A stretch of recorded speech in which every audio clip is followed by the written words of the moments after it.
डहाणू विधानसभा मतदारसंघातील उमेदवार कल्पेश बाळू भावर यांच्यावर एकही गुन्हा दाखल नसून कोणतेही न्यायालयीन प्रलंबित खटलाही नसल्याचे त्यांनी दिलेल्या फौजदारी गुन्ह्याबाबत घोषणापत्रात समोर आले। महाराष्ट्र डहाणू विधानसभेच्या निवडणुकीत अपक्ष उमेदवार कल्पेश बाळू भावर यांच्यावर फौजदारी प्रकरणाबाबतचे प्रलंबित फौजदारी प्रकरण याबाबत आतापर्यंत एकही गुन्हा दाखल नसून डहाणू न्यायालयात एकही खटला तसेच केस अजूनही दाखल झालेली नाही।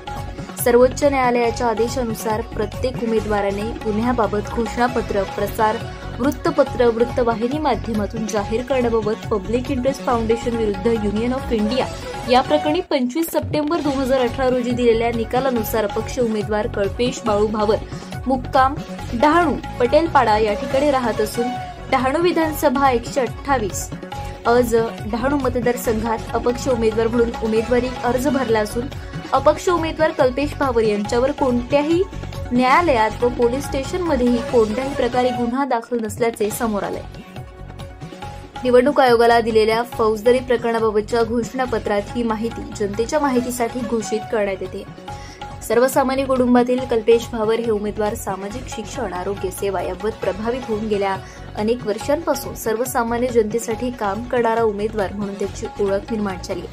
त्यामुळे एकही गुन्हा दाखल नसणारा डहाणू विधानसभेचा उमेदवार कल्पेश भावर यांचे जनमानसात सर्वत्र कौतुक होते। सदरची बातमी निवडणूक आयोगाच्या आदेशानुसार सर्वसामान्य जनतेसाठी प्रकाशित करण्यात आली।